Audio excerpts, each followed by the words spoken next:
नमस्ते बच्चों, हिंदी क्लासेस में आपका स्वागत है। हम लोग सृजन पाठ्य पुस्तिका का पाठ 2 भ्रमर गीत पढ़ रहे थे। उसके 3 पद हम पढ़ चुके थे। आज हम उसी कविता का चौथा पद शुरू करने जा रहे हैं। अगला पद हम पढ़ेंगे। अखियाँ हरि दर्शन को भूखी, कैसे रहे रूप रस राची, ये बतिया सुनी रूखी। अवधि गनत एकटक मग जोवत, तब एती नहीं जूखी। अब इन जोग संदेशन ऊधो, अति अकुलानी दुखी। बारक वह मुख फेर दिखाओ, दूही पय पीवत पतुखी। सूर सीकत हटि नाव चलायो, ये सरिता है सूखी। पहले कठिन शब्दों के अर्थ देख लेते हैं। भूखी का अर्थ है लालायित। रूप रस राची अर्थात रूप रस में डूबी हुई। बतिया का अर्थ बातें। रूखी का अर्थ होता है नीरस। अवधि का अर्थ होता है समय। गणत का अर्थ होता है गिनना या गिनते हुए। एक टक का अर्थ होता है बिना पलक झपकाए, टक टकी लगाए भी बोल सकते हैं। मग का अर्थ होता है मार्ग। जोवत का अर्थ होता है देखते हुए। एती का अर्थ होता है इतनी। जूखी का अर्थ होता है दुखी। योग संदेशन का मतलब योग संदेश। अकुलानी का अर्थ होता है व्याकुल। बारक का अर्थ होता है एक बार। फेरी का मतलब होता है फिर से। दूही का अर्थ होता है दूह कर। पय दूध। पतुखी पत्ते से बना दोना। सीकत रेत या बालू रेत। हटी यानी हठपूर्वक। सरिता का मतलब नदी, और यहाँ पर सरिता का अर्थ गोपियों के हृदय से भी लिया गया है। सूखी का अर्थ होता है जल रहित, और गोपियों के हृदय से अर्थ लिया है भाव रहित। तो सरिता का अर्थ गोपियों के हृदय से भी लिया है, और सरिता का अर्थ नदी तो होता ही है। और सूखी का अर्थ जल रहित, और गोपियों के लिए लिया है भाव रहित। अब इस पद का हम भावार्थ करेंगे। अखियां हरि दर्शन को भूखी। गोपियां उद्धव से कहती हैं कि हमारी आंखें जो है वह श्री कृष्ण के दर्शन के लिए लालायित हो रही है, और तुम अभी तक इस बात को समझ नहीं पाए हो। कैसे रहे रूप रस राची, ये बतिया सुनी रूखी। कल तक हमारी ये आंखें जो है कृष्ण के रूप रस राची का अर्थ होता है रूप रस में डूबी हुई, उनके रूप में आनंद लेने वाली ये आंखें जो हैं, ये बतियां सुनी रूखी। अर्थात हमारी ये आंखें जो है जो कृष्ण के रूप रस में डूबी रहती थी, वे अब आपके इस नीरस योग संदेश के उपदेशों को सुनकर कैसे संतुष्ट हो सकती है। अवधि गनत एक टक मग जोवत, तब एती नहीं जूखी। मतलब वे कहती है कि जब हम कृष्ण के मथुरा से लौटने के एक एक दिन गिन रहे थे, उनके एक टक उनके आने वाले मार्ग की ओर देख रहे थे, है ना, तब भी हमारी आंखें इतनी नहीं दुखी। अब इन जोग संदेशन उधो अति अकुलानी दुखी। अब वे कह रही है कि उस समय उनका मार्ग देखते हुए हमारी आंखें इतनी नहीं दुखी, किंतु आज तुम्हारी योग संदेश की बातों को सुनकर हमारी आंखें जो है अत्यंत व्याकुल हो रही है और दुख रही है। अर्थात कृष्ण के दर्शन पाने के लिए और अधिक हमारी आंखें जो है व्याकुल हो रही हैं। बारक वह मुख फेरी दिखा हो। अब वो कह रही हैं कि बस एक बार हमें हमारे प्रिय श्री कृष्ण के वह रूप के दर्शन करा दो। दूही पय पीवत पथुखी। अर्थात वे कहना चाह रही है कि एक बार कृष्ण के उस मुख के दर्शन करा दो जिससे वह पत्तों के दोने में दूध दूह कर पिया करते थे। अर्थात जब वे गोकुल गांव में गाय के दूध को सीधे पत्ते के दोने में दूह कर और पिया करते थे, बस एक बार उस रूप के में हमें दर्शन करा दो। सूर सिकत हटी नाव चलायो ये सरिता है सुखी। सूरदास कवि गोपियों के माध्यम से ही कह रहे हैं कि गोपियां उद्धव से कहती है कि हे उद्धव, आप अपनी योग की नाव को हमारे सुखी सरिताओं जैसे हृदय में बलपूर्वक मत चलाओ, क्योंकि इसका कोई लाभ होने वाला नहीं है। अर्थात गोपियां कहना चाहती है कि हमारे भाव रहित मन पर तुम्हारी इन नीरस बातों का कोई असर होने वाला नहीं है। इसलिए ये योग संदेश की बातें हमारे सामने करके हमारे मन को और अधिक दुखी मत करो।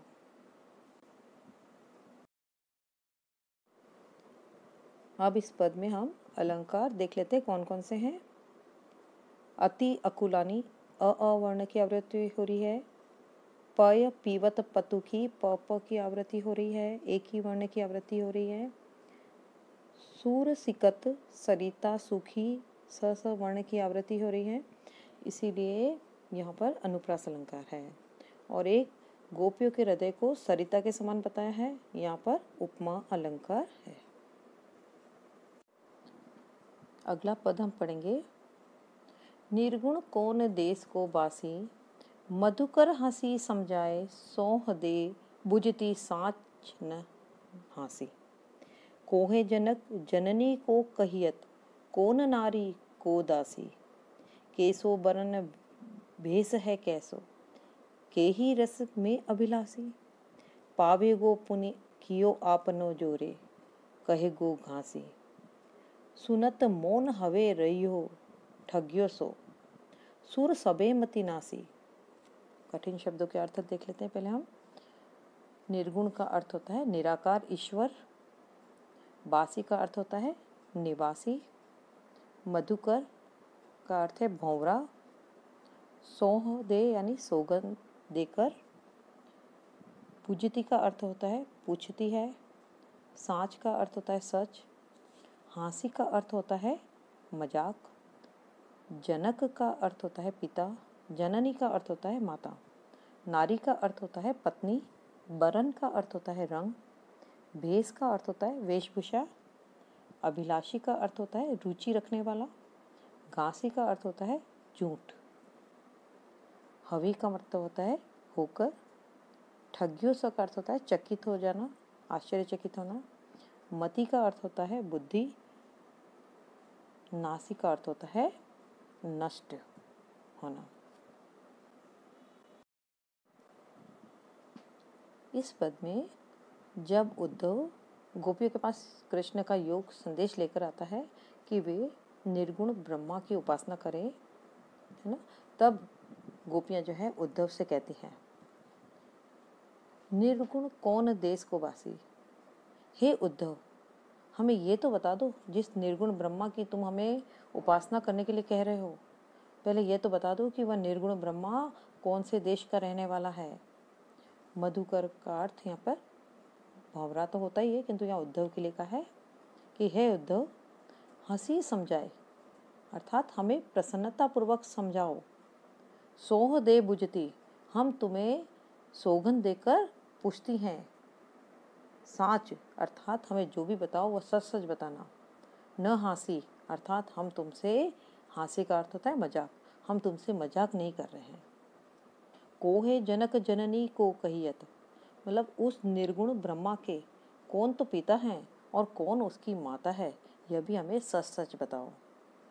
कौन नारी को दासी, और उसकी नारी कौन है, अर्थात उसकी पत्नी कौन है और उसकी दासी कौन है, यह भी हमें बताओ। केसो बरन, उसका रंग कैसा है, भेष है कैसो, और उसका वेशभूषा कैसी है। के ही रस में अभिलाषी, और वह किस रस का अभिलाषी है, यह भी हमें बताओ। पावे गो पुनि कियो आपनो जोरे, कहे गो घासी। घासी का अर्थ होता है झूठ या असत्य। यदि तुमने हमसे कुछ भी झूठ कहा तो तुम्हें अपने किए का फल भोगना होगा। सुनत मौन हवे रहियो ठग्यो सो, सूर सबे मत गिनासी। और गोपियों की ये बातें सुनकर उद्धव जो है एकदम से आश्चर्यचकित होकर ठगा सा रह गया, मानो जैसे वह गोपियों के द्वारा ठगा गया हो और वह आश्चर्यचकित होकर रह गया और उसे ऐसा लगा मानो जैसे उसकी बुद्धि ही नष्ट हो गई हो। उस समय उसको गोपियों को कोई भी जवाब देते हुए नहीं बना। देखिए, इस पद में एक तो संबोधन अलंकार है, उद्धव को संबोधित करके कहा जा रहे हैं, और कहीं कहीं पर प्रश्न पूछे जा रहे हैं। निर्गुण कौन देश को वासी, है ना, कौन नारी कौन दासी, तो प्रश्नालंकार है। और एक ही वर्ण कई बार आ रहा है, तो यहाँ पर अनुप्रास अलंकार भी है। अब हम अगला पद पढ़ने जा रहे हैं। बिन गोपाल बेरिन भई कुंजे, तब ये लता लगती अति शीतल, अब भई विषम ज्वाल के पूंजे। वृथा बहती जमुना खग बोलत, वृथा कमल फूले अली गूंजे। पवन पानी गनसार संजीवनी, दधि सुत कीरन भानु भई भुंजे। ए उधो कहियो माधव सो, विरह कदन करी मारत लूंजे। सूरदास प्रभु को मग जोवत, आँखियाँ भई बरन ज्यो गूंजे। पहले हम कठिन शब्दों के अर्थ देख लेते हैं। बेरिन का अर्थ होता है शत्रु, कुंजे का अर्थ होता है वृक्षों का समूह या उपवन अपन बोलेंगे। विषम का अर्थ होता है भयंकर, ज्वाल का अर्थ होता है अग्नि, पूंजे का अर्थ होता है समूह, वृथा का अर्थ होता है व्यर्थ, खग का अर्थ होता है पक्षी, अली का अर्थ भंवरा, गूंजे का अर्थ होता है गुंजार करना, गनसार का अर्थ होता है कपूर, संजीवनी का अर्थ होता है बादल, दधिसूत का अर्थ होता है, दधिसूत का अर्थ है चंद्रमा, भानु का अर्थ है सूर्य, भई का अर्थ होता है बनकर, भुंजे का अर्थ होता है जला रही है, माधव कृष्ण के लिए आया है, कदन करी यानी घोर कष्ट देकर, लुंजे का अर्थ होता है अशक्त, मग का अर्थ होता है मार्ग, जोवत का अर्थ होता है देखना, बरन का अर्थ होता है वर्ण, गुंजे का अर्थ होता है रति। रति जिससे कि पहले समय में सोना चांदी या रत्न आदि तोले जाते थे। इसका रंग लाल होता है और दिखने में आँख के जैसी होती है। इस पद में गोपियाँ जो है वह उद्धव से कह रही हैं कि कृष्ण के संयोग के समय जो वस्तुएं उन्हें सुखदायी लगती थी, आज वही कृष्ण के वियोग में उन्हें बड़ी दुखदायी लग रही है। बिन गोपाल बेरिन भई कुंजे, गोपियाँ उद्धव से कहती हैं कि आज कृष्ण के बिना ये उपवन, कुंजे का मतलब उपवन से लेंगे, ये उपवन हमें शत्रु के समान अप्रिय लग रहे हैं, हमें कष्टदायी लग रहे हैं। तब ये लता लगती अति शीतल, कृष्ण जब हमारे साथ थे इस उपवन में, तब ये लताएं जो है हमें अत्यंत शीतल लगती थी, सुखदायी लगती थी। अब भई विषम ज्वाल की पूंजे, अब ये लताएं भयंकर अग्नि के समूह के समान हमें कष्टदायी लग रही है। वृथा बहती जमुना खग बोलत, वृथा कमल फूले अली गूंजे।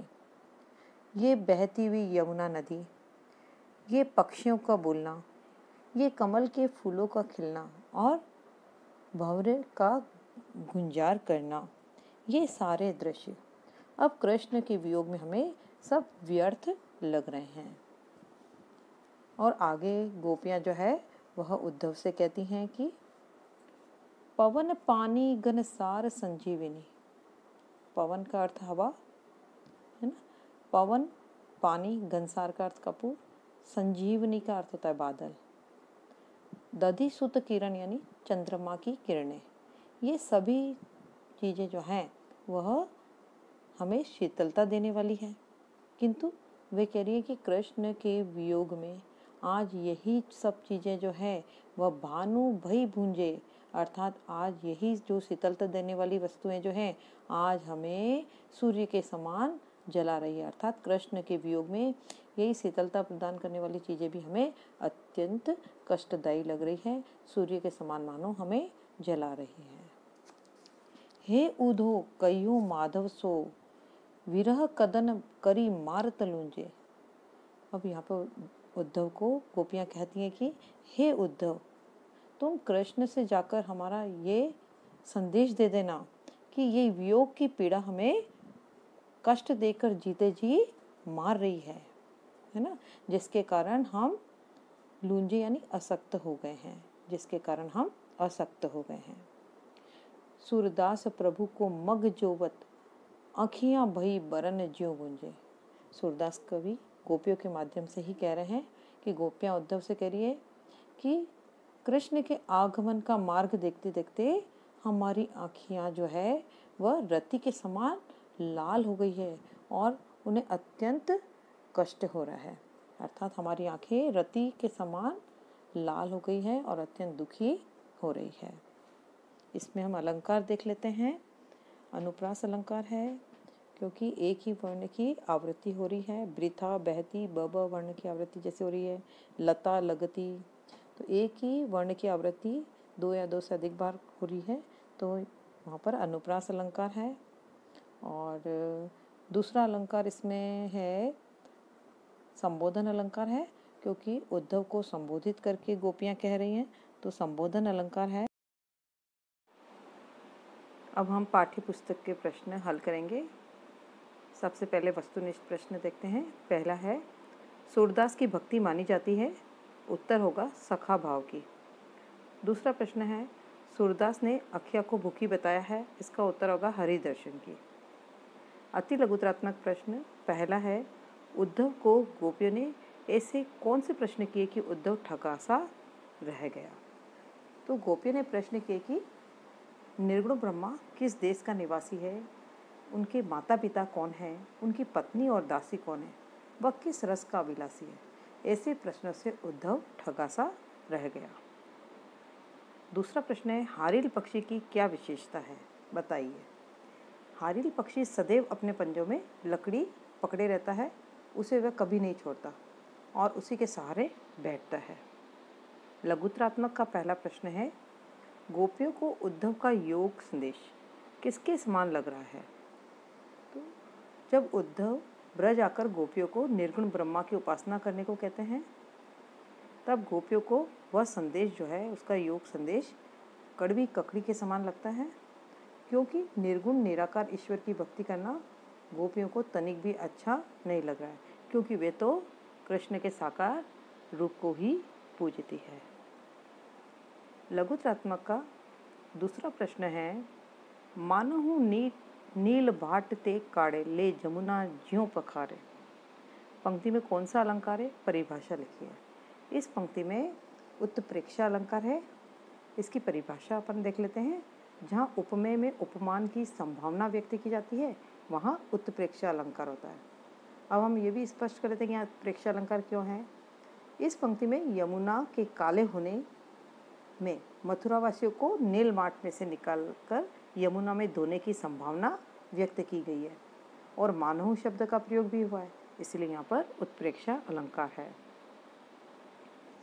अब यहाँ पर निबंधात्मक प्रश्न है, जिसका पहला प्रश्न है निबंधात्मक का, सूरदास के पदों में वर्णित प्रेम भक्ति भावना का वर्णन कीजिए।